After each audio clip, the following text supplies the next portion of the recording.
Are you serious? Are you serious? Guys, thank you for being a member of Patreon. The Georgia Guidestones. The Georgia Guidestones. Well, you saw the picture you saw in the thumbnail actually was taken by one of our online church members, Melissa. And she went and traveled to the Georgia Guidestones and took some great pictures for us. And we'll use that in an upcoming book we have coming out. But as we go forward, I want to share something with you. The Georgia Guidestones is really, really a weird but secretive monument. It's sort of like the Stonehenge of America, if you will. Now, there's information that I want to share with you. The Georgia Guidestones are a granite monument that was erected on March 22nd, 1980 in Elbert County, Georgia, in the United States. And it sits there, but it has so many things it does. Look, it stands about 750 feet above sea level, and it's about the monument's 19 feet, 3 inches tall, and made of 6 granite slabs weighing 237,746 pounds. It's unbelievable. And it has a set of what looks like the 10 Commandments of the New World Order on there. People have been trying to wonder why. Let me tell you what's on there. It literally carved into the granite in 8 languages: in English, Spanish, Swahili, Hindi, Hebrew, Arabic, traditional Chinese, and Russian. Why these languages? They're the 8 most popular languages in the world.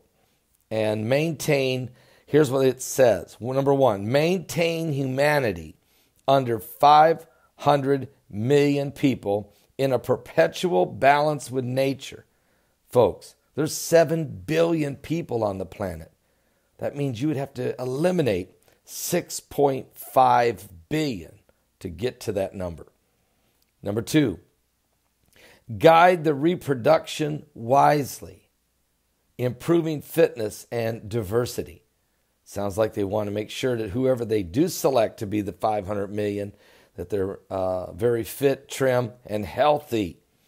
And they want them to be very careful with reproduction.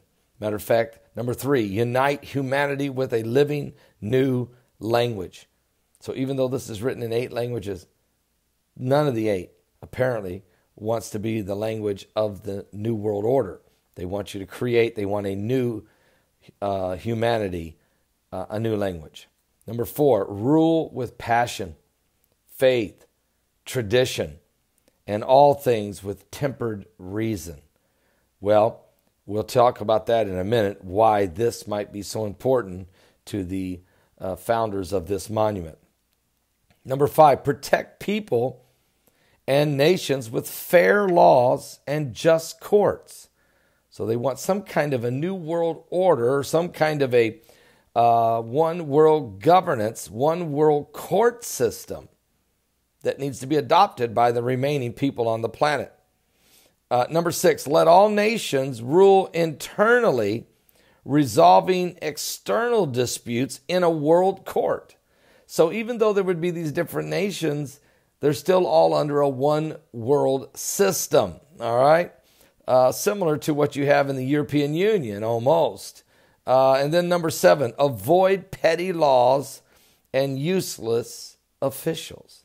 So it sounds like, they want it to be a very liberal society with let people do what they want, but whatever laws you do have, hold people accountable under a world court. Number 8, balance personal rights with social duties. What? What is that? This sounds like they're trying to create a utopia, but they want to set the standard, yet, it isn't your will, but the will of the state is what really you should follow. You need balance in that. And number 9, prize truth and beauty and love, seeking harmony with the infinite. Okay. They really think truth, beauty, and love. So again, there's an emphasis on health, on natural attraction, on beauty, on fitness. Okay, very, very important to the founders here. And number 10, be not a cancer on the earth.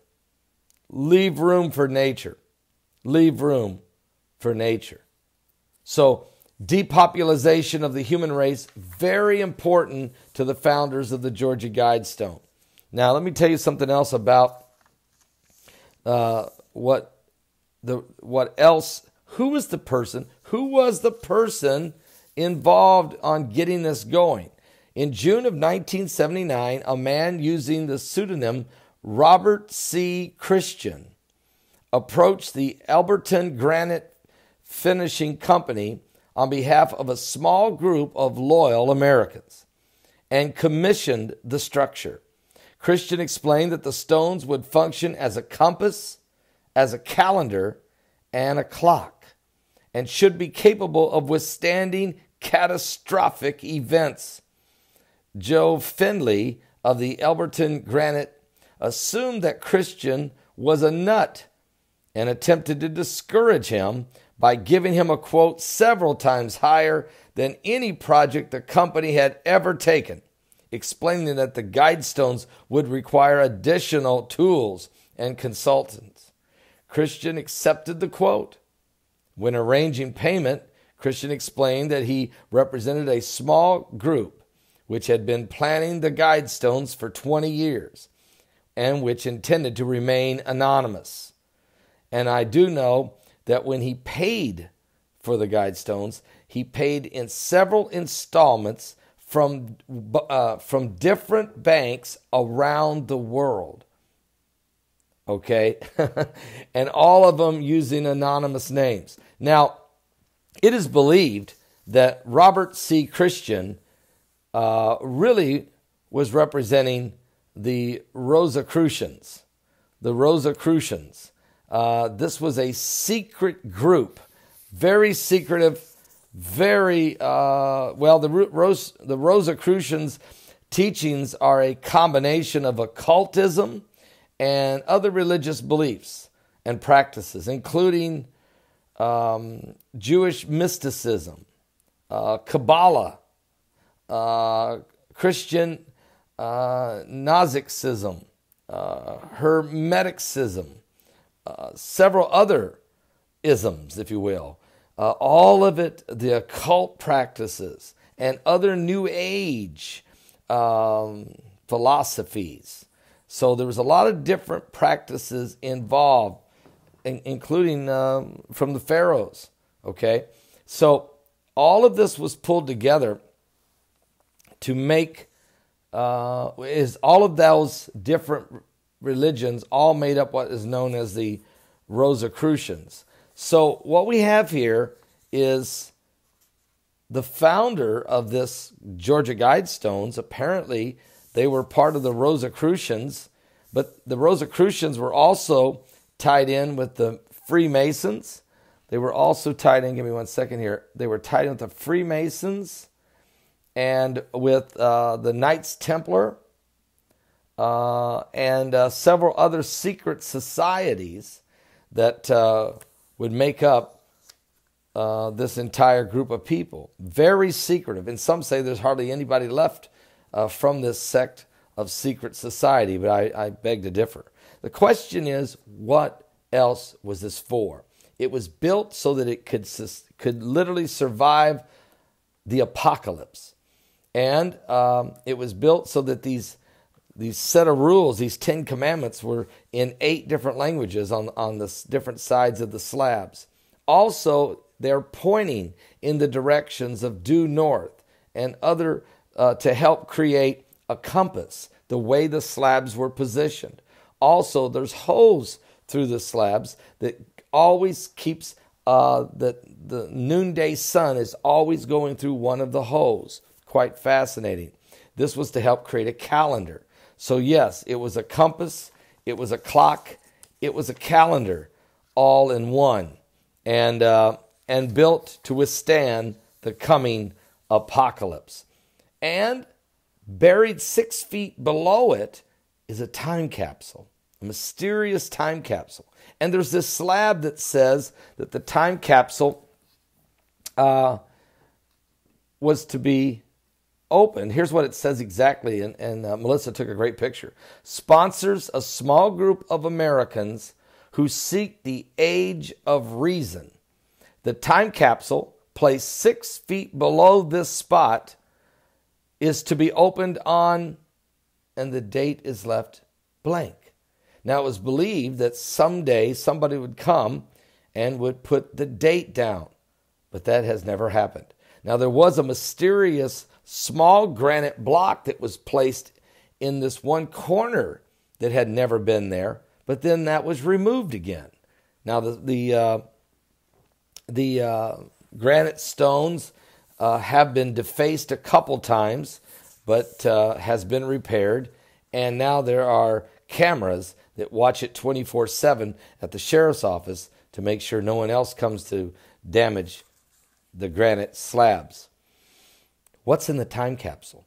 The rumors are wild, okay? Rumors that there is possibly the Holy Grail would be inside the time capsule because of the ties to the Knights Templar. Others say a golden key that unlocks the mysteries of the world. Other people have said that it's a declaration of the New World Order, like a founding document. Others believe the Illuminati has something hidden there. And some even think that the revelation of the timing of the Antichrist is in the time capsule. But no one knows when you're supposed to open the time capsule, for no date is set. So will there be a day, 100 years, 200 years if time lasts, when mankind would finally say it's time to dig and find out what's in the hidden time capsule? And then there's a rumor that the time capsule was never placed there. So with all of these different mysteries, complete mysteries surrounding this, there's one thing for sure, that the builders, the organizers of this Georgia Guidestones understood how to use the sun, the compasses, and how to set it up so that it was more than just a bunch of stones. It has a place and a purpose. And the mystery of the entire monument is in the time capsule. I really believe that. But I don't know when we'll ever know. I'll be back with more information to share as we continue our research on the Georgia Guidestones and the Rosicrucians. What? Are you serious? Give your life to Jesus Christ. And thank you for being a member of Patreon. God bless.